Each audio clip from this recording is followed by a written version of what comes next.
It's my pleasure to introduce today's seminar speaker, Rob Lee from UPenn.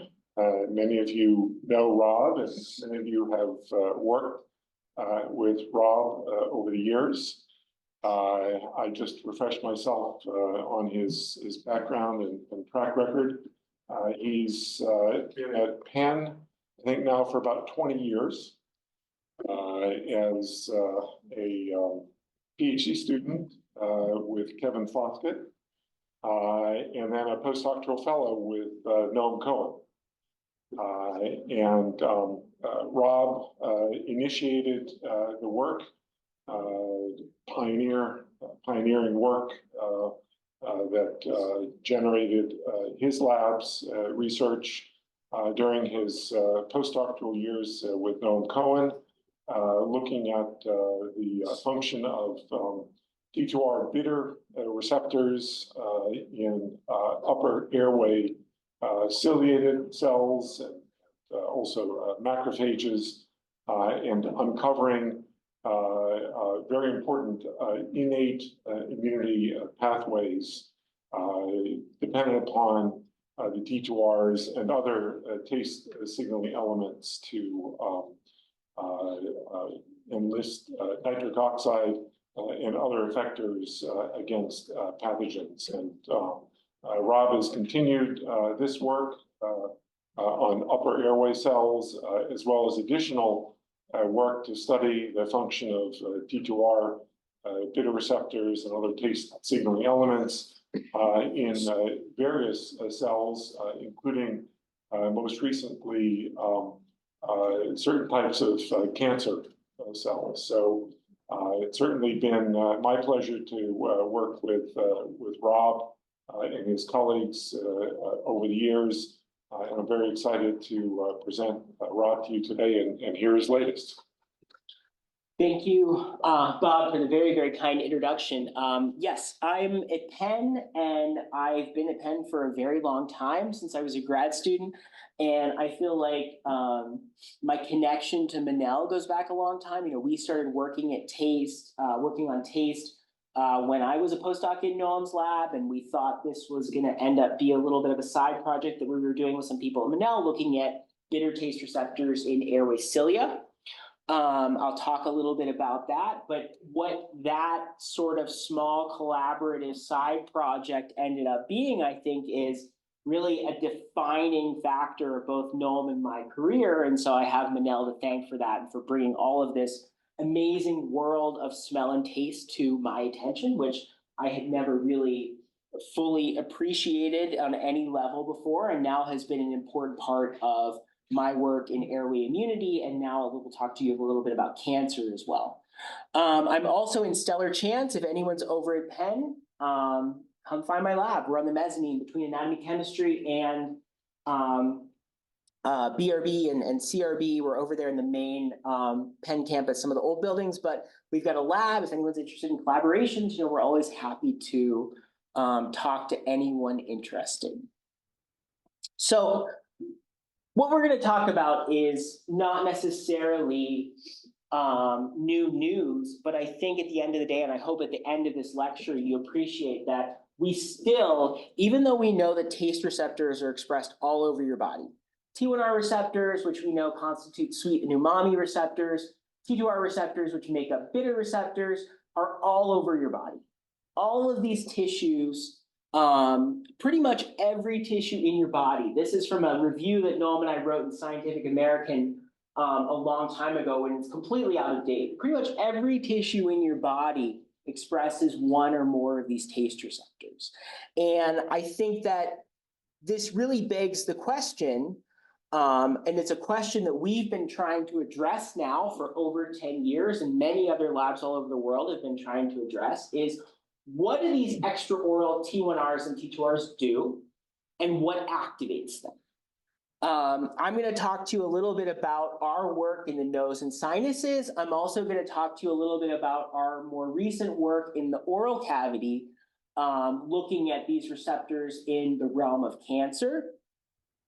But what I hope that comes through from my talk is that while the dogma for taste for many years has been that T2Rs or bitter receptors on your tongue protect you from poison. We have all these plant products that activate one or more of the 25 T2R isoforms that are expressed in your taste cells. We also have a dogma that T1Rs detect nutrients like sugars. And the dogma that T1R2 and 3 form the sweet receptor, T1R1 and 3 form the umami receptor. There's a lot of controversial data that T1R3 may signal on its own or with other people.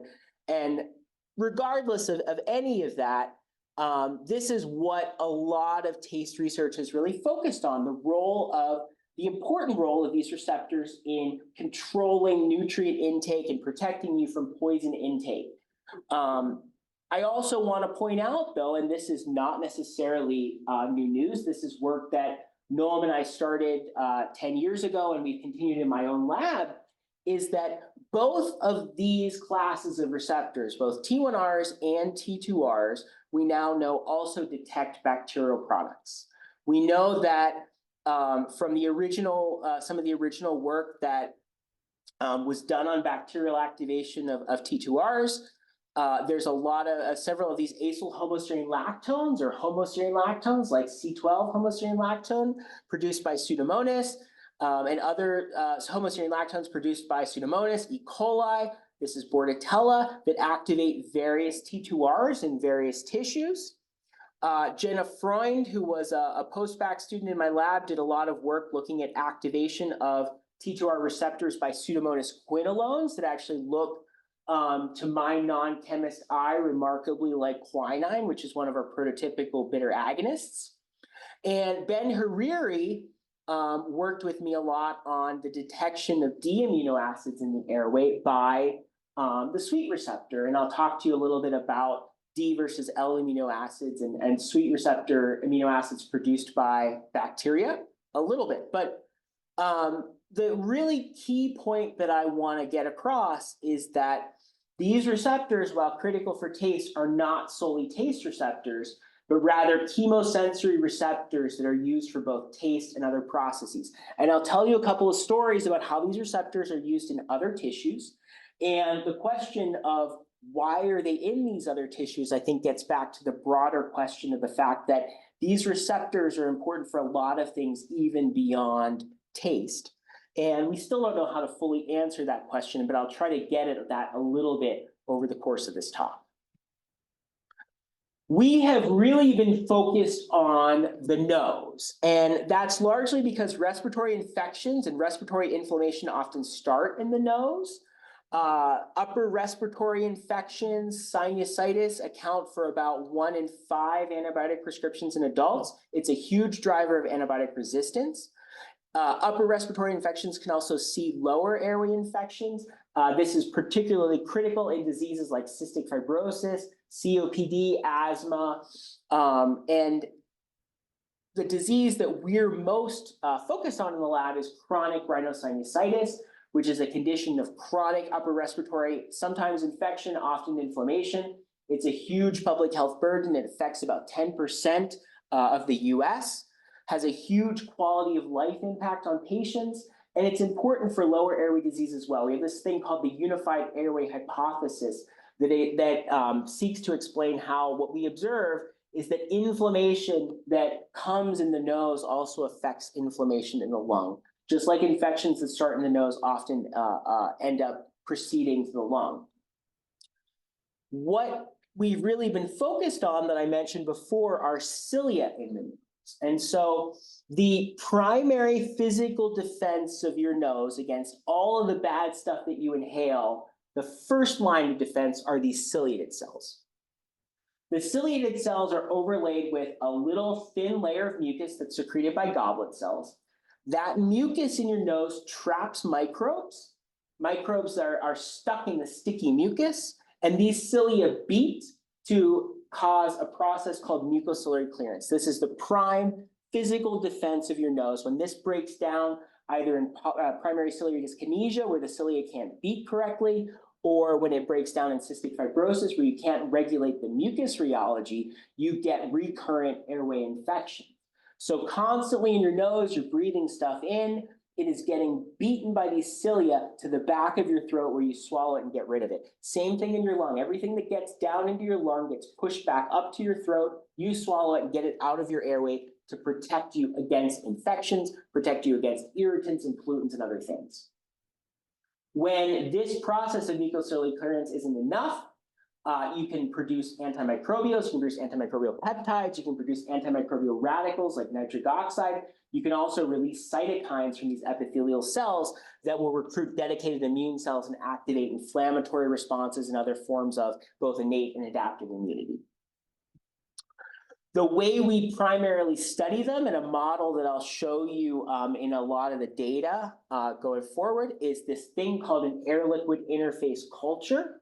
So we take tissue that comes from the human nasal epithelium, and Noam gets this from his clinic patients, also my collaborators, Jim Palmer and Nathan Adapa. We get tissue that comes over to the lab, we can dissociate, we can culture basal cells from the tissue. These are the resident sort of stem cell population.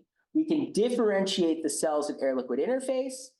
We end up getting differentiation of cilia, as well as these mucus-secreting goblet cells in a tissue-type culture model. And many of you from what I'm sure Noam has talked a lot about are familiar with this model. This is sort of the bread and butter model that we use in our division to study airway physiology. And it's really been a gold standard model. It's led directly to therapeutic development in the context of cystic fibrosis. And we're working on developing therapies in this model in the context of chronic sinusitis.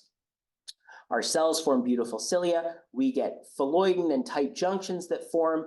We get nice electrical resistance. We can do imaging. We can do all kinds of great experiments on these cultures from patients.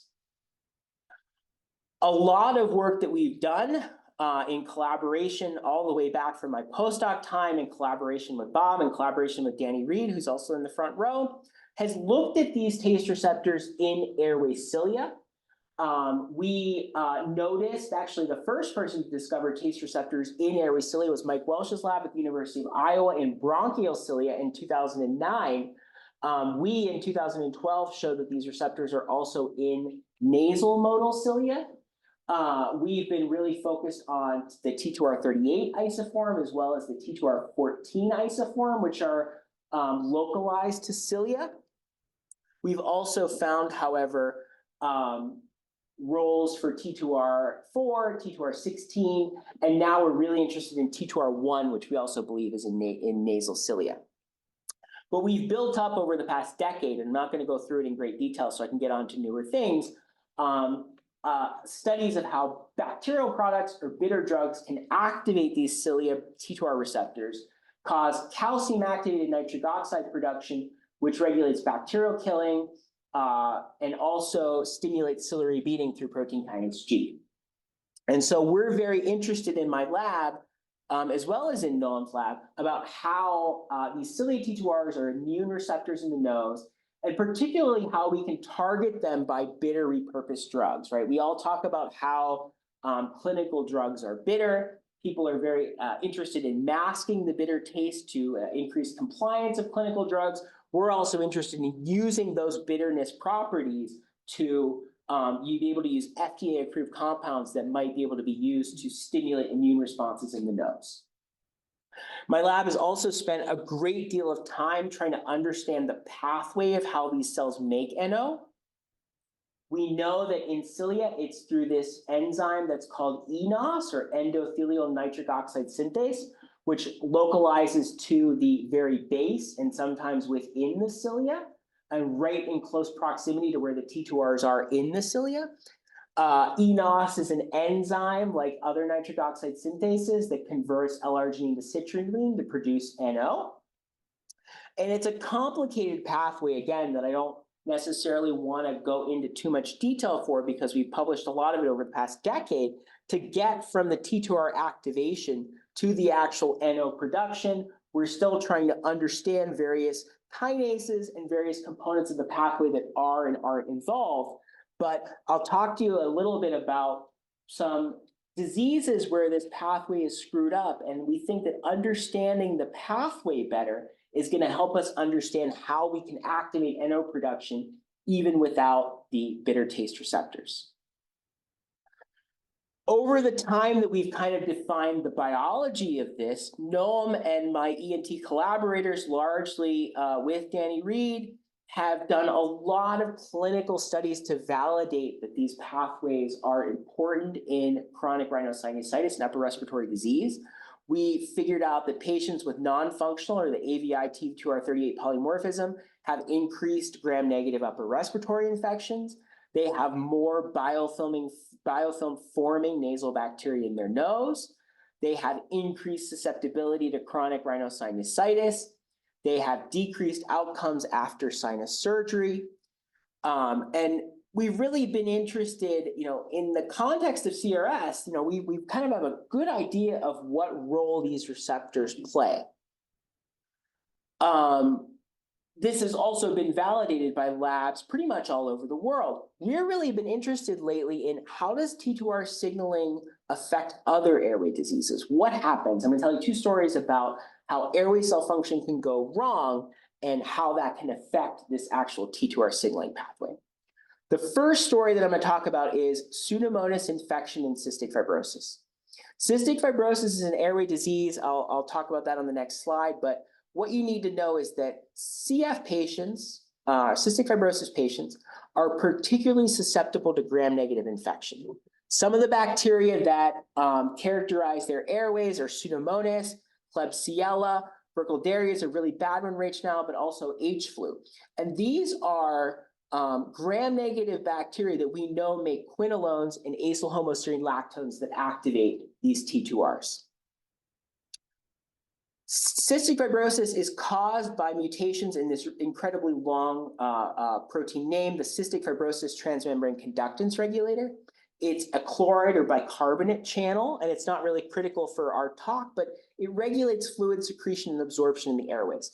If you have a mutation or a loss of function of CFTR, you can't regulate that mucus and that fluid that's put into your airways. You have respiratory infections due to the fact that that mucociliary clearance, which I talked about, doesn't work. The airways are mostly infected, but also other organs, which we don't necessarily need to talk about here. But one of the hallmarks of CF is infections by gram-negative bacteria. And I just told you that in the context of chronic sinusitis, these T2Rs are incredibly important for gram-negative bacteria. However, both our clinical people in our division, as well as other people all over the world, have found relatively murky correlations with TAS2R38 and Pseudomonas infection in CF. There's incredibly conflicting data whether TAS2R38 polymorphisms have any effect on CF Pseudomonas infection. The largest study that I've seen suggests that if you have the AVI TAS2R38, you have some increased susceptibility to Pseudomonas infection before the age of 14, but it's not the incredibly controlling gene that it seems to be in the context of our chronic sinusitis. We were really intrigued by this. We were disappointed by this every time we tried to look for a correlation of CF and TAS2R38. But we were also really intrigued by in my lab by the fact that there's a lot of data that suggests NO signaling is impaired in CF endothelial cells. I told you that the T2Rs go through NO. That's how they have their antimicrobial responses. Lots of people have shown that NO signaling is defective in CF. So we did an experiment and we took age-matched chronic sinusitis patients, chronic rhinosinusitis or CRS patients, versus cystic fibrosis patients. We genotyped them for TAS2R38, took homozygous functional TAS2R38 patients from our non-CF versus our CF patients, and this took probably about 8 years to accumulate enough CF patients that we could actually do this. We used homozygous delta F508 CFTR mutant patients. So the loss of phenylalanine at 508 or the 508 deletion is the most common CFTR mutation. It results in a loss of protein stability. The protein gets degraded. So it's almost like having a knockout. what we found that was incredibly intriguing, and we still can't explain, but this is fairly relatively new data that we published. What we found is that if we look at our PAV patients, these are patients with 2 copies of functional T2R38. We use PTC or phenylthiocarbamide, which is our T2R38 agonist. If we look, the non-CF patients respond really well. The CF patients respond about half as well. The AVI patients with non-functional T2R38 don't really respond at all. SNAP is an NO donor that we put on at the end of the experiment. This is DAF-FM, which is a nitric oxide indicator dye that we use to track nitric oxide. So we saw, interestingly enough, that our CF patients, despite functional taste receptor genetics, have reduced or impaired responses. Go for it. So do you have evidence that has 2 out of 38 targets to membranes? Yeah, it's the cilia localization appears to be the same. The calcium responses downstream of the receptor are the same, which is what would be driving the NO. Yeah, so I'll show you that. I'll show you a little bit of that in a second. As far as we know, the expression both by qPCR as well as Western immunofluorescence, localization all appears to be the same. Something downstream in the signaling is wrong. And this happens not only for our PTC or our T2R38 agonist, but also 3-oxo-C12HSL, which is our homoserine lactone T2R38 agonist. The non-CF patients respond really well. The CF patients don't. And what's really interesting is we can correct the mutant CFTR. So we can actually put on these drugs, and these are used clinically for patients that have this delta F508 mutation or the 508 deletion mutation. This makes the protein function and actually makes the protein traffic. And we can actually put these drugs on and restore our NO responses by correcting the CFTR. So the correction response kind of argues against a genetic linkage, but we actually even went a little bit further. If we looked at patients that we got cells directly out of their nose, ciliated cells straight out of their nose, no culturing, no anything, we even see the same phenotype with other bitter agonists like quinine.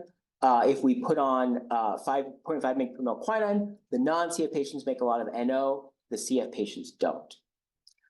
If we take cell lines, if we take bronchial cell lines, forget about any of the patient genetics, make CRISPR mutations that can actually mimic the disease-causing mutations in CF, we find that the CF patients, the non-CF cells make a lot of NO, the CF cells here in red and black make a lot less NO.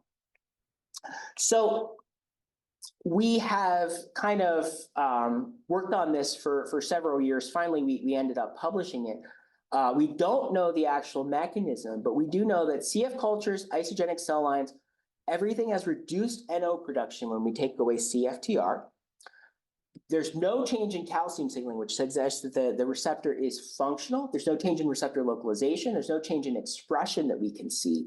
But we think that this is really critical. And we think that the reason that we haven't identified an important role for these receptors or the genetics of these receptors in CF is because these patients have an intrinsic immune defect in their bitter taste receptor signaling. Now, to my knowledge, that no one has reported a defect in actual taste in these patients, but we're looking at things that are downstream of the actual pathway, the actual taste receptors. And so I think that even though we've studied bitter receptors in the nasal epithelium now for a decade, there's still stuff that we can learn about how they fit into other airway diseases. So we know that T2Rs have these immune roles. We know they detect bacterial products. There's some evidence published and unpublished that they detect fungal, maybe even viral products. Multiple clinical studies have kind of validated their role in the context of CRS. But we really think that downstream T2R signaling is an important impairment in CF that we're still trying to investigate, that we think helps to explain why these patients are intrinsically susceptible to gram-negative bacteria. And this has led us to continue to question, how else does T2R signaling change in airway diseases? Derek McMahon, who was a very talented postdoc in my lab, who worked on bitter receptors in ciliated cells for a while, was really interested in what happens when we take these healthy ciliated cells and we deciliate them. And so chronic inflammation, viral infection, a lot of insults, cadmium contamination from cigarette smoke, a lot of things will cause these cells to lose cilia. It's not necessarily a shedding of the cells, but a shedding of cilia.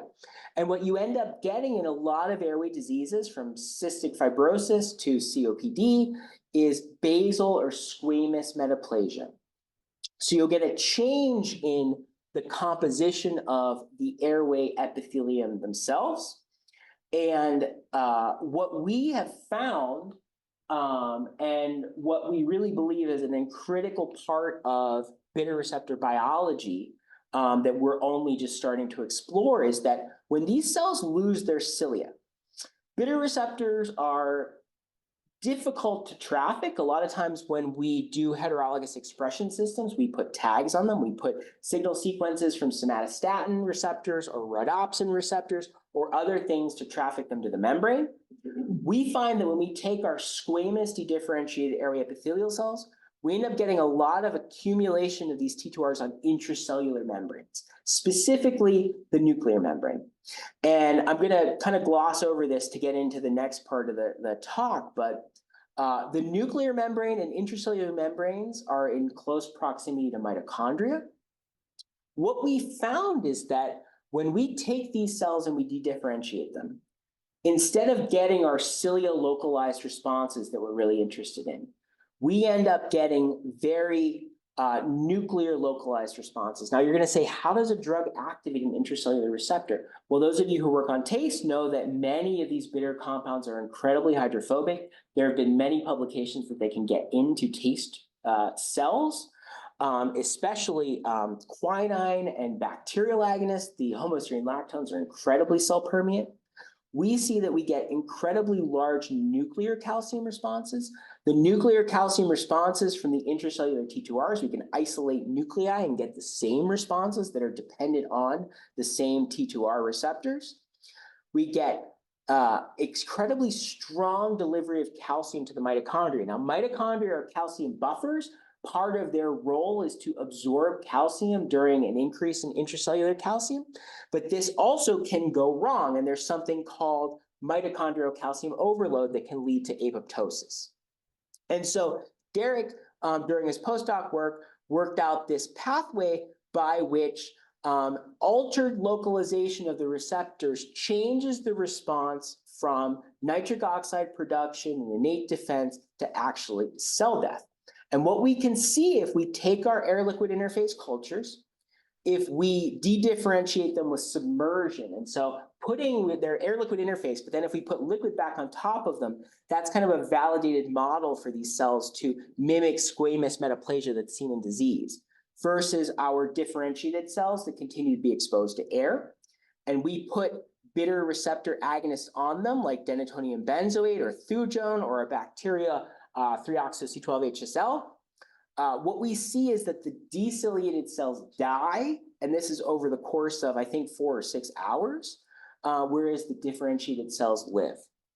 And so this was really interesting to us as a mechanism by which the same agonists that are having a beneficial response are changing what they do in different types of inflamed airway tissue. And we still don't know exactly how this fits into the context of airway inflammation, airway disease, but we think it's really important because people have shown, even in tissue, that bitter receptors can localize to the nuclear membrane in chronic inflamed CRS tissue. So we think this may have some role in disease pathology, cell death, or other types of airway remodeling that may occur.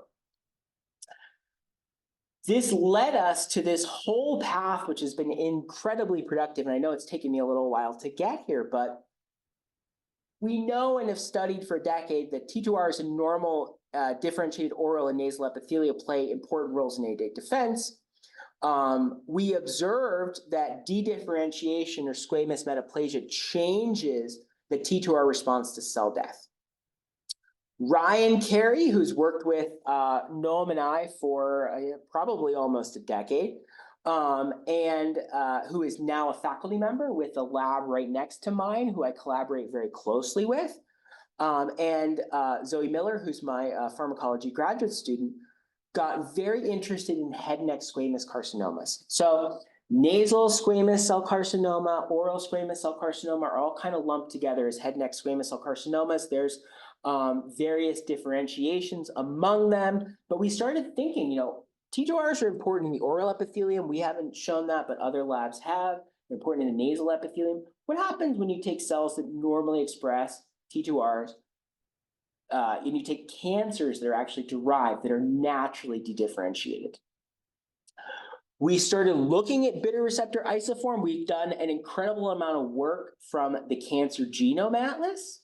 Head and neck squamous cell carcinoma expresses 4 different bitter receptors, much higher than others. And some of these are some of our favorites that are involved in innate defense, like T2R4 and T2R14. No T2R38 is highly expressed in any cancer that we've looked at so far. Head and neck squamous cell carcinoma, very similar profile in lung squamous cell carcinoma. So these are carcinomas that are derived from cells that the types of cells that we've been studying for a long time. And T2R14 to us has been really interesting because there's tons of clinical drugs that activate it. It is probably the second most well-studied bitter receptor after T2R38. It's expressed in some patients higher in tumor tissue than in normal tissue. Not always, it's not statistically significant, but we can detect this protein both by immunofluorescence as well as by Western blot, qPCR, in tumor slice biopsies in these are 2 different head and neck cancer cell lines. We have been studying the function of it largely in context of lidocaine.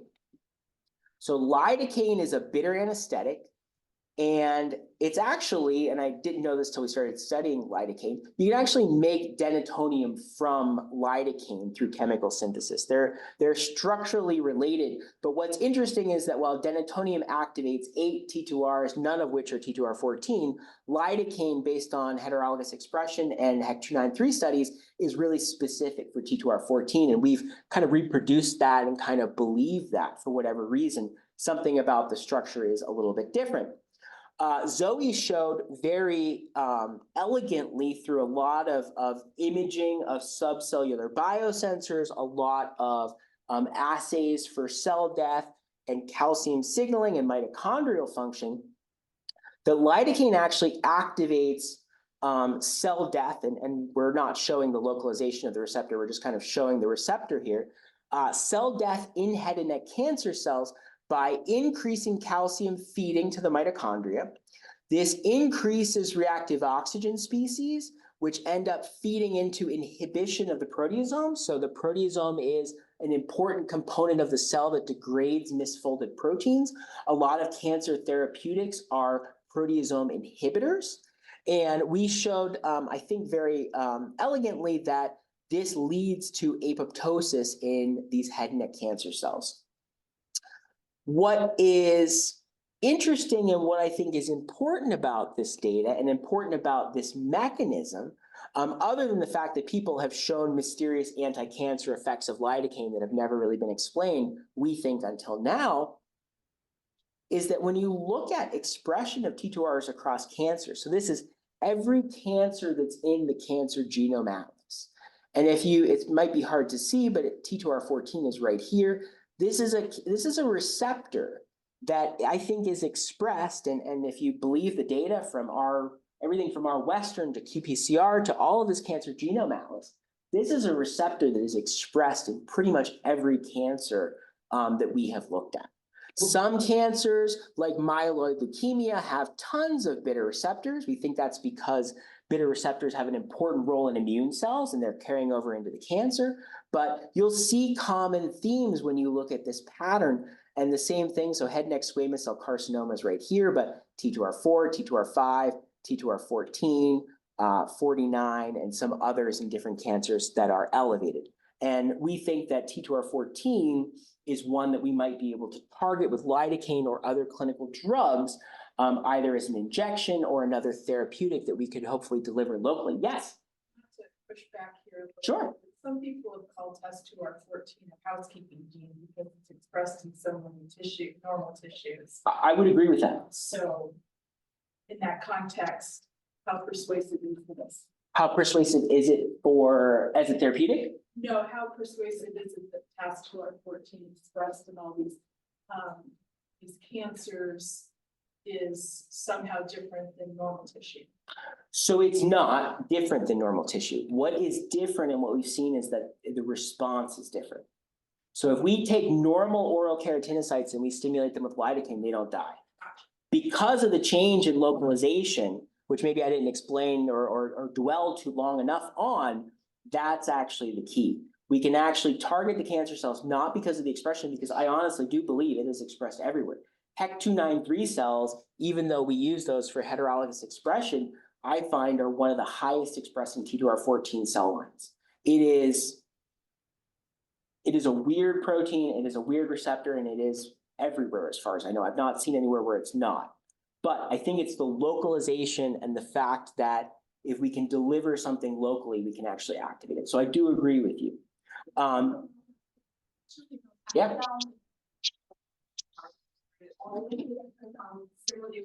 Field lines. Yeah. And I always found people are for Yep. like and sitting and very high level expression. So like is there like any difference from the expression from the tumor tissue to the like original, like for example the tissue nearby? Yeah, so the actual tissue expression is this, right? And it's not statistically different. In some patients, it may be higher. Overall, over the population, the TCGA, it's not statistically different. But this is by RNA-seq. What we've also shown and what Zoe has also found and published is even though the qPCR is the same, the protein expression is also much higher in the cancer cells when we do it by Western. I don't have that data to show you, but I think it's the localization and the change in response, but also the protein. But those are great questions, yeah. And I think that I 100% agree that this protein is everywhere. What is interesting and what is different about TAS2R14 from other TAS2R genes, so this is an oncoprint, and these are TAS2R genes in head and neck squamous cell carcinoma. So you'll notice this is an oncoprint. Each line is a person, and this is showing you the expression relative to their normal tissue, which is usually adjacent or on the other anatomical side. The expression is segregated by oral cavity and oropharynx, and HPV positive, HPV negative. But what you'll see is a lot of blue. So a lot of these receptors in cancer are downregulated. So this is TAS2R8, TAS2R3, TAS2R50. You look at TAS2R38, it's sometimes upregulated, sometimes downregulated. What we also like about TAS2R14 from a therapeutic standpoint is that it is one of the ones that is not often downregulated in the tissue. More often than not, it's slightly upregulated.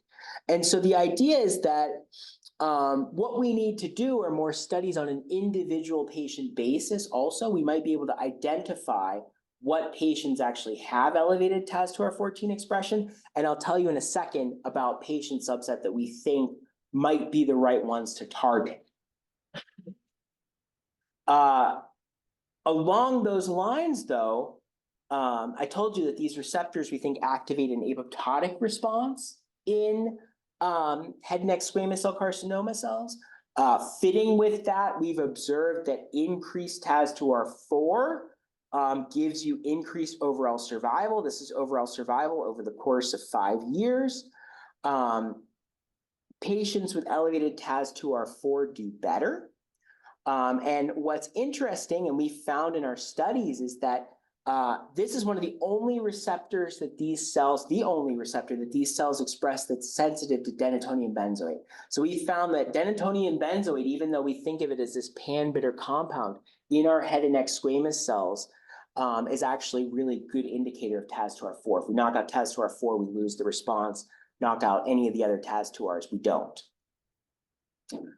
TAS2R14 does have a slight survival advantage if you do have higher TAS2R14. It's a lot more subtle, but the reason for that is we think TAS2R14 is higher in HPV positive patients. So HPV positive head and neck squamous cell carcinoma patients tend to do better. They have usually less aggressive cancer. The treatments are usually better. And so we found that there's an upregulation of TAS2R14 in these HPV positive patients. And we think that's actually why they're surviving better. And we actually published our first paper on this, not even realizing this, even though the data from this oncoprint was in Ryan's 2022 paper. We only actually did the analysis in Zoe's 2023 paper. But if you look at the oncoprint of TAS2R14, these are the HPV positive patients here in purple. Whoops. And if you look, you can actually even see with your eyeball, there's some blue patients, there's lots of gray patients. The HPV positive patients actually have a lot of red. And we think that, targeting the right patients, including HPV positivity, may give us the optimal patient subset. Ryan is pursuing a clinical trial to inject lidocaine into head and neck squamous cell carcinoma patients. It's a FDA approved thing that people sometimes, but not always do for surgery because the patients are under general anesthesia. It's something that we hopefully will be able to understand if it has clinical effects, and the patient population that he's targeting for his trial is going to be HPV positive patients. I would like to think, and this is nothing more than rampant speculation, that the increased expression of T2R14 in the HPV positive cancers suggests that there may be some sort of antiviral or immune role for T2R14. I will note in completely unpublished data that when we have knocked out T2R14 in various cells, we have seen changes in interferon gene signaling. We don't know what that means. We don't know what potential agonists could be. Or potential, players in this pathway of T2R14 signaling could be, but we'd like to think that maybe this has something to do with an immune role because people think of HPV as an oncogenic virus, but it's also a virus. It activates CGAS and STING and other TLR pathways that are also, involved in the same antiviral immunity that all epithelial cells have.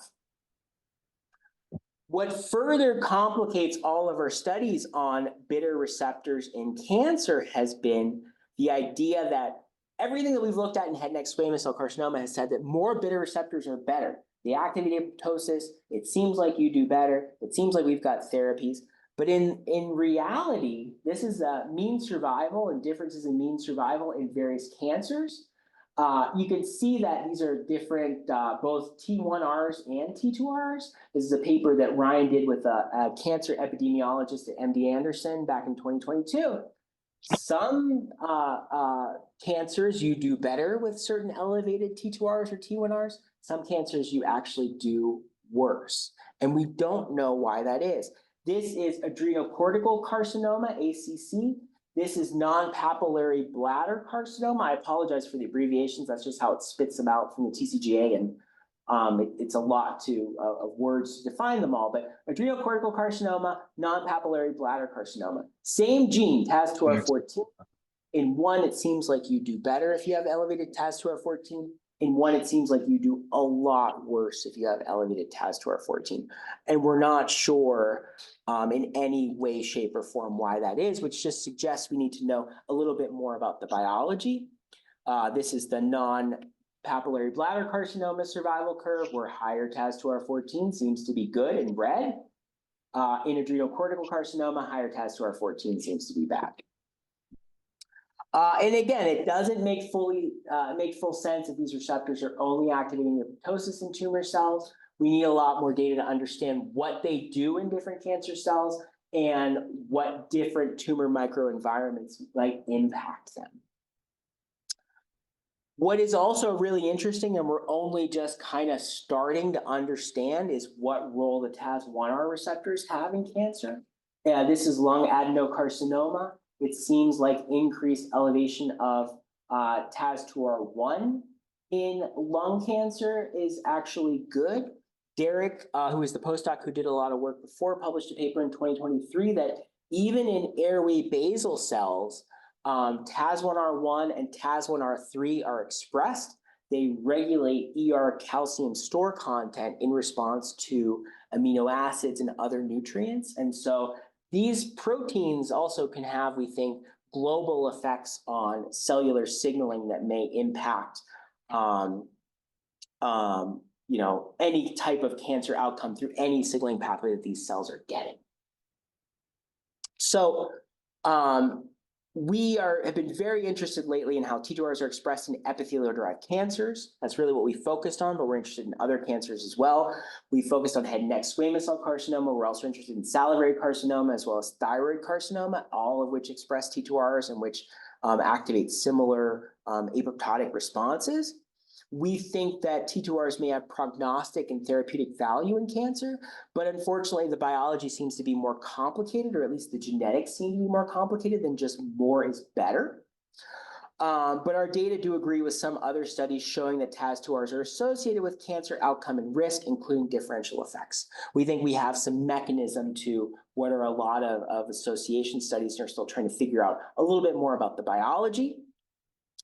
We do have to be careful, as always, with taste receptor genes to understand what's due to receptors versus the tumor within the tumor cells, as well as other factors like diet. But the fact that the receptors can have differential effects kind of argues to me that this is not all about how people eat. It's actually about the receptors in the tumor cells themselves.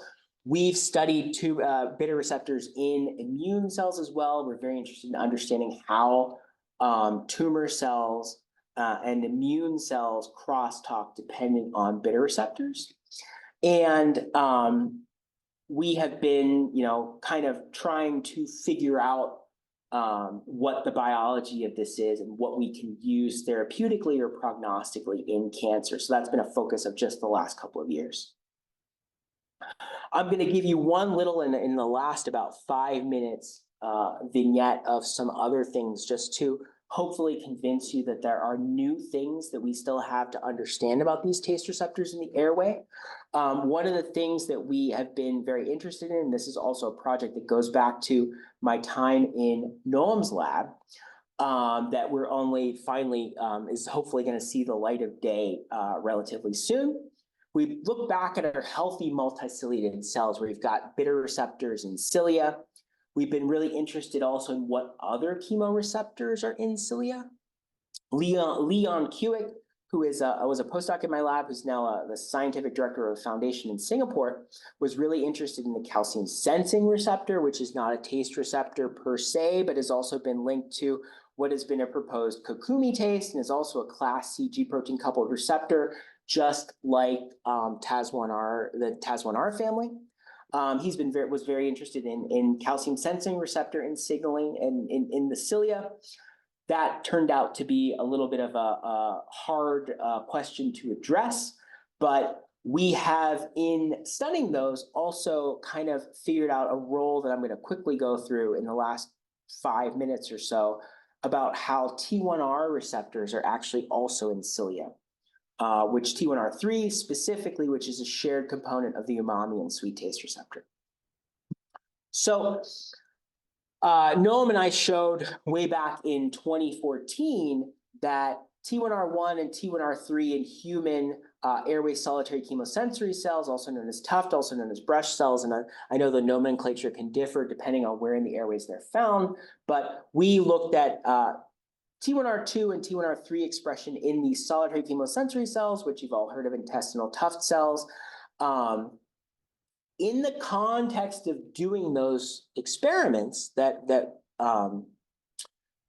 defined how the receptors regulate solitary chemosensory cell responses in our human epithelial cultures, we also noticed low-level T1R3 receptor expression in cilia.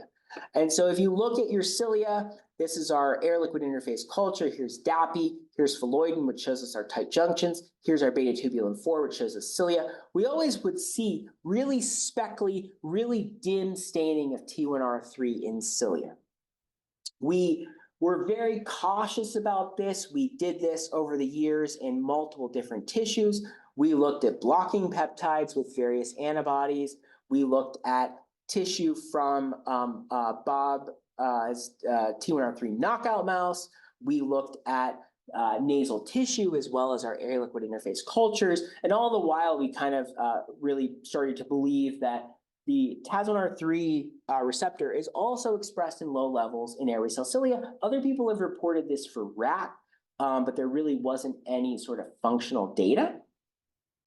We started studying, trying to figure out what the receptor did, but it was actually difficult for many years because we would never see any calcium, cyclic AMP, or NO responses, no changes in ciliary B frequency with sucralose or lactosol or anything that we tried to drug this receptor.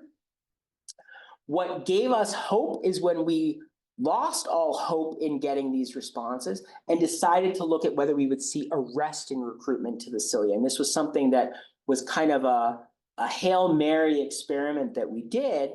Arrestins, now most of you think of G protein coupled receptors. An agonist binds to the G protein coupled receptor. G proteins dissociate.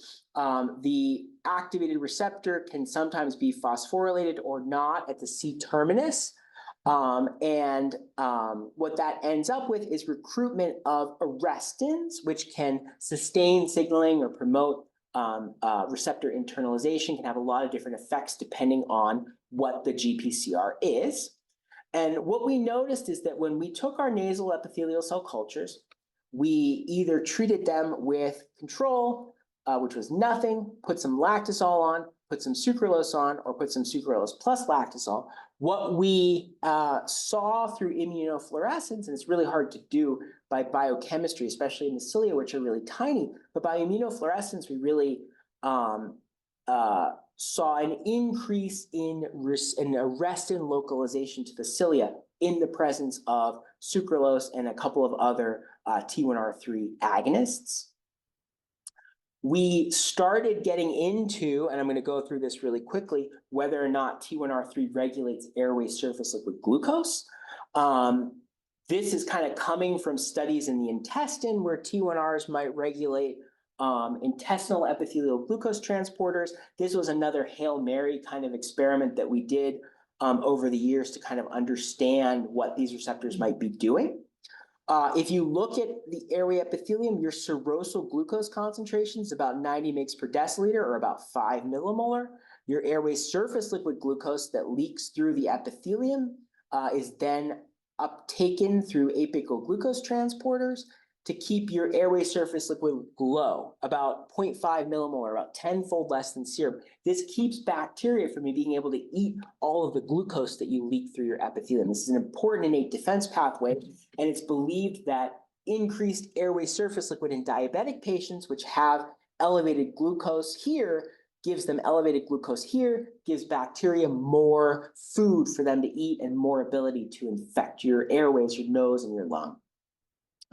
This in the lung is dictated in the nose as well by apical GLUT2 and GLUT10. Basolateral GLUT1 is important on the basolateral side of the cells.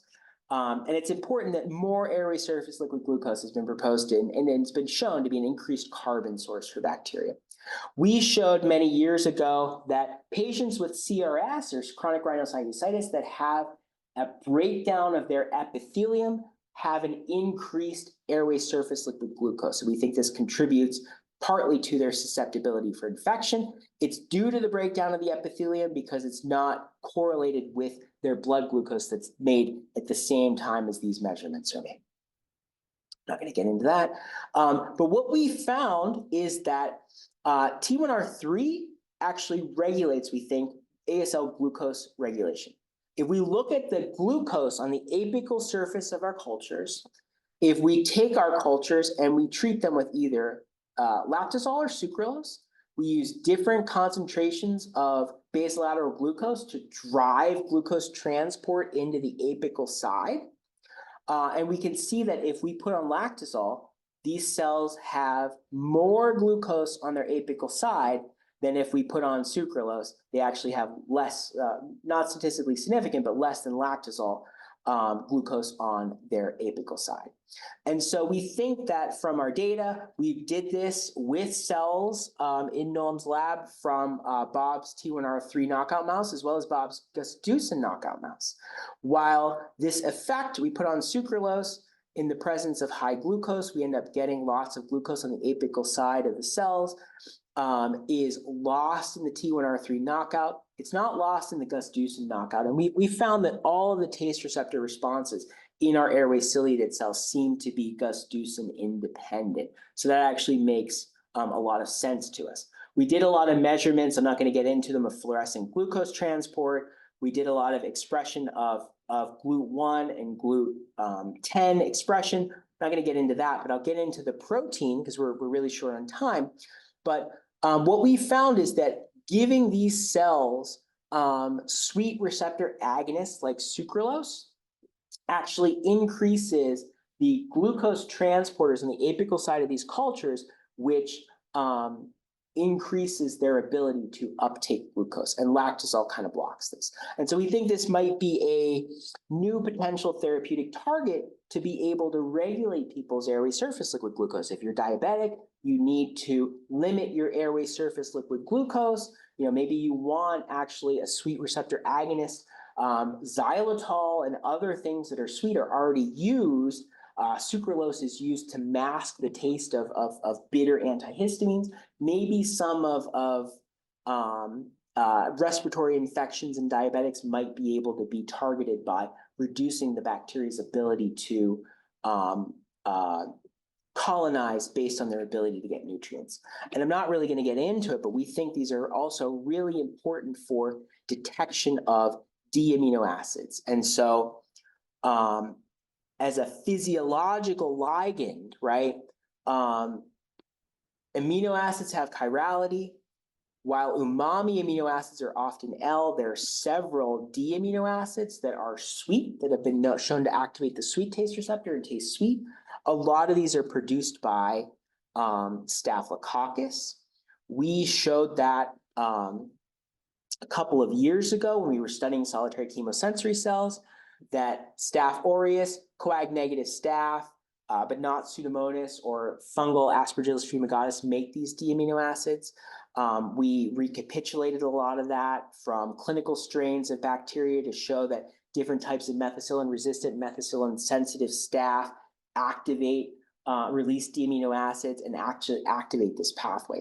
And so what we think is happening here is that either airway surface liquid sugars or other things that are in the airway surface liquid, but specifically D amino acids released from Staph aureus can activate T1R3 in cilia, which can give you increased GLUT2 and GLUT10 expression. We think this is important for depleting airway surface liquid glucose, which has been shown in many different paradigms, including in our own studies, to be able to reduce staph growth. And so I think this is a completely bitter receptor independent immune pathway for sweet receptors in airway cilia that might be able to be therapeutically leveraged. And with that, I'm going to just go to my last slide. I hope that if nothing else, I'm happy to talk in more detail about any aspect of what I just talked about, either today or any other day, because I'm so close by. I hope that what I've convinced you is that we really still only know the tip of the iceberg for what these receptors actually do in normal tissue, as well as in disease tissue, like airway disease tissue, like cancer. I think that these proteins are really important for immune defects in CF, just like we found they're important in chronic rhinosinusitis, but from a different mechanism. I showed you that T2Rs in cancer cells can regulate apoptosis, and we think they might be important biomarkers in cancer. And I think that T1R3 is a novel regulator that's involved in glucose sensing, specifically in staph detection. This is a gram-positive taste receptor agonist, unlike the gram-negative agonist that we've looked at in the past, that's also involved in innate immunity. I'd like to thank my lab, who is a tremendous, amazing bunch of people, and the alumni who have all made this study and all of these studies very possible. Obviously, my colleagues in rhinology who provide us with human tissue, and Noam, who I've worked with both scientifically and as also providing tissue and providing clinical support as well for the past almost 15 years now. And actually, my relationship with Noam goes back to even my graduate student days when he would help me out and give me human turbinate for studies that we were doing in Kevin Foskett's lab. We're building new collaborations and new insights with our head and neck division, specifically with Ryan Carey, who's now pretty much has a joint lab with mine, who has two new postdoc and new technician who've just started and are doing amazing stuff in this cancer field and building that. Some of our work in cancer was really spurred by Masha Niv and some agonists and antagonists that she discovered. Obviously, our collaborations with Monell have been absolutely critical to everything that we've done. And I'd like to thank our funding. We've been lucky enough to be able to continue our work, basically being lucky enough to get some money to do it. So thank you very much.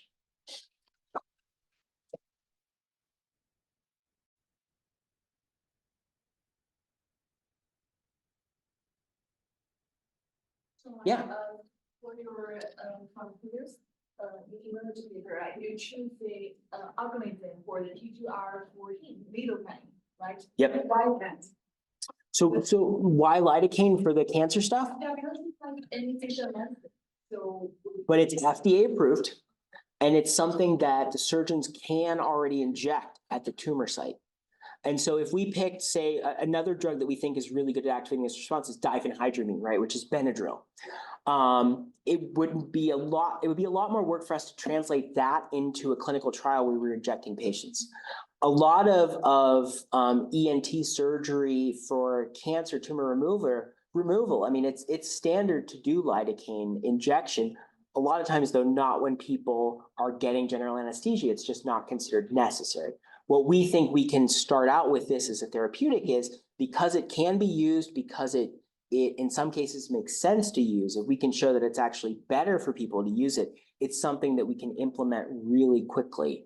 And that's why we're interested in that as a T2R14 agonist versus glufonamic acid or something else that we really have to justify for why, we have to show that it doesn't have any detrimental effects or anything like that during surgery. This makes it a lot easier. So it's a convenience and I think a potential to make an impact with that molecule.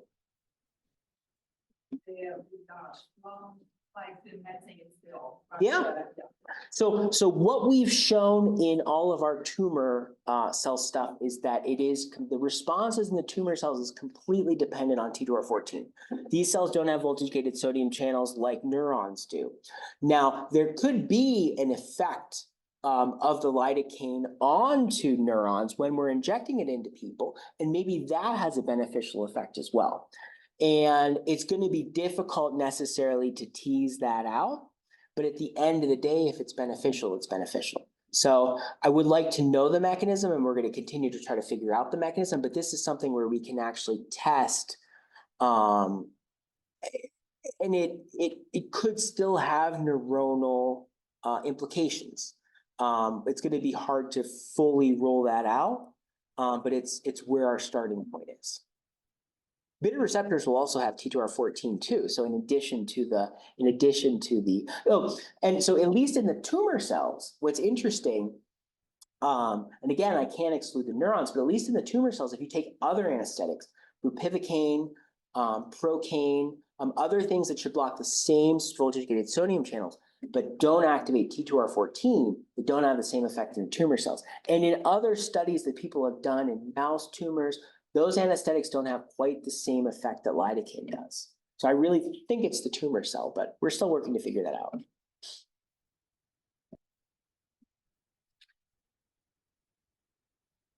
How do you like the configuration of the glucose and the insulin, the glucose, especially? I'm sorry, how big is the separate?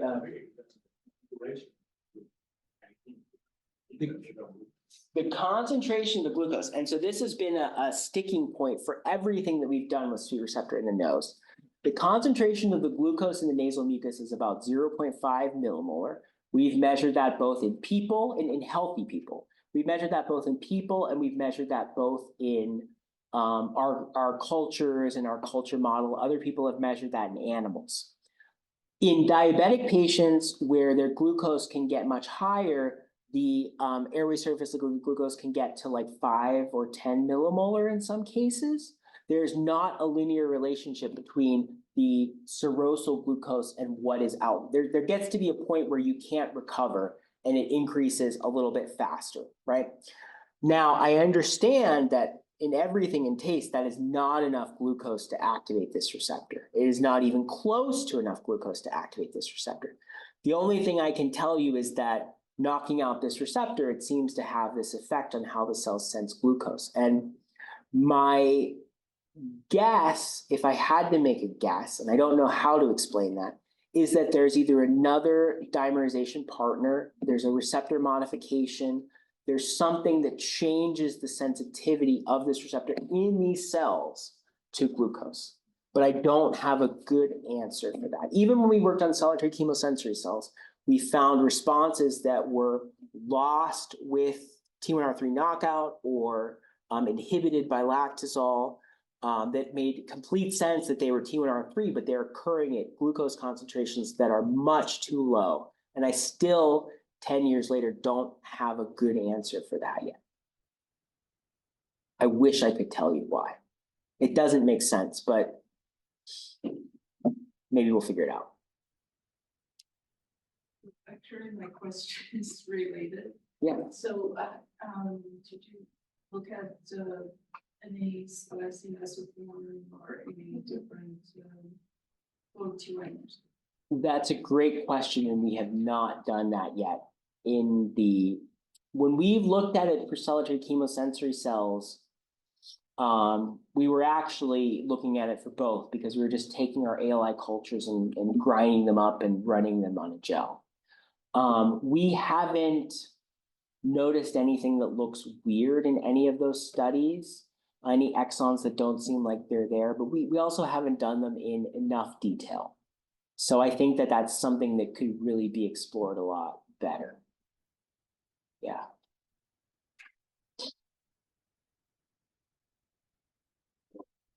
One more question. In the cancer cells, have you looked at gasteucin or other G protein alphas or beta gammas for potential role there? Yeah, so the cancer cells, at least the head and neck cancer cells, seem to express almost no gasteucin. And like I think Steve Liggett showed for airway smooth muscle, I think a lot of it's mediated by GI. So GI2 and GI3, I believe, are the two highest expressed. But in the cancer cells, what we have observed is that T2R4, the two that we've studied really in detail are T2R4 and T2R14. And that's because we've been so lucky with lidocaine that the response is completely dependent on T2R14. And for 4, that's what completely controls the response to denatonium. T2R4, I believe, in our cancer cells couples to GQ. T2R14, I believe, couples to GI. And I don't know why that is. My thought from everything that we've done in solitary chemosensory cells, and I think this is true with succinate receptor as well. The succinate receptor response in tough cells is really dependent on gasteucin.